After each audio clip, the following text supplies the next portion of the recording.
se taire.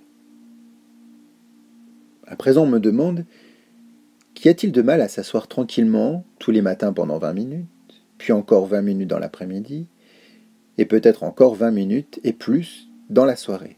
Qu'y a-t-il de mal à ça? En restant tranquillement assis, vous pouvez vous détendre. Vous pouvez observer votre pensée, vos réactions, vos réponses et vos réflexes. Qu'est-ce qui pousse ceux qui s'assoient tranquillement, seuls ou en groupe? Quel est le mobile derrière le désir de s'asseoir en silence, une demi-heure par jour?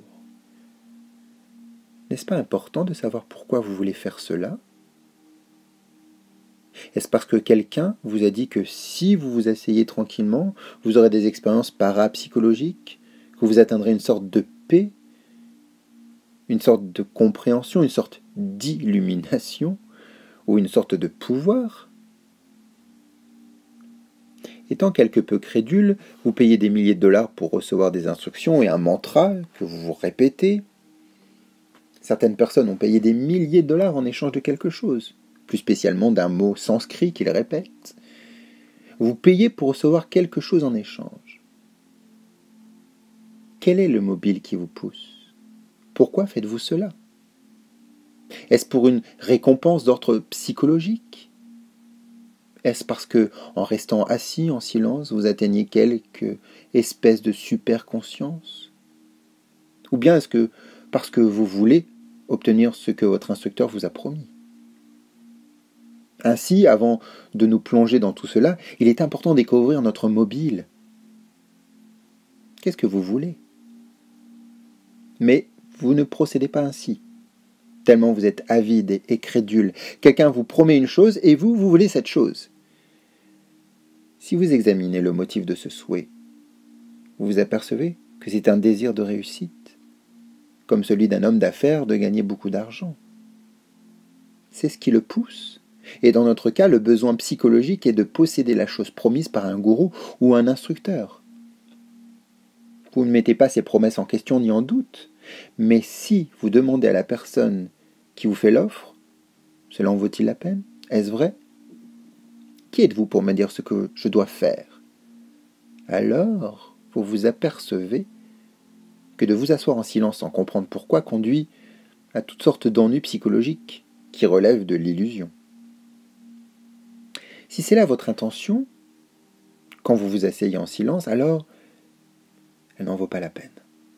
Mais si tranquillement assis, sans motif, ou bien marchant en silence, soit seul, soit avec quelqu'un, vous observez pendant ce temps les arbres, les oiseaux, les cours d'eau, les rayons du soleil sur les feuilles.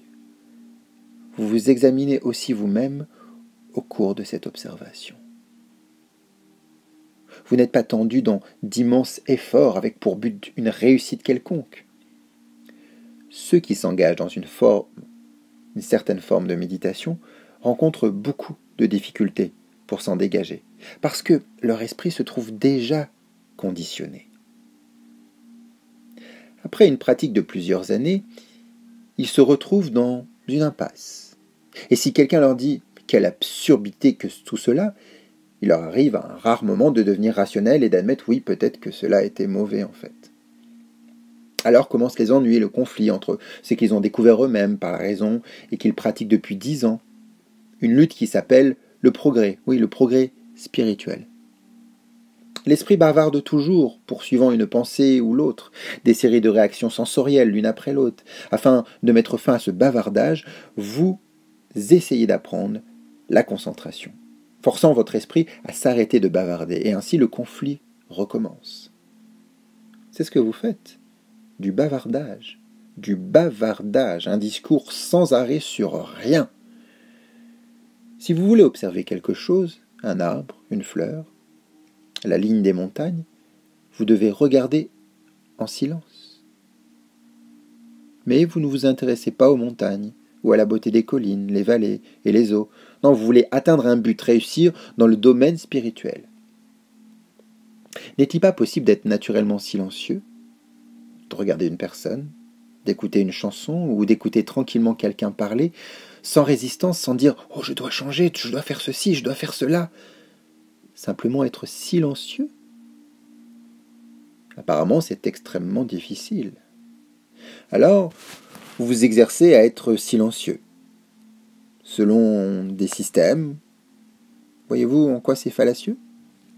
De pratiquer une méthode, un système, de suivre régulièrement une routine quotidienne qui auront pour résultat, pensez-vous, de faire taire votre esprit. Mais il ne se taira jamais. Il est machinal, figé dans un moule, émoussé et insensible. Vous ne voyez pas tout cela?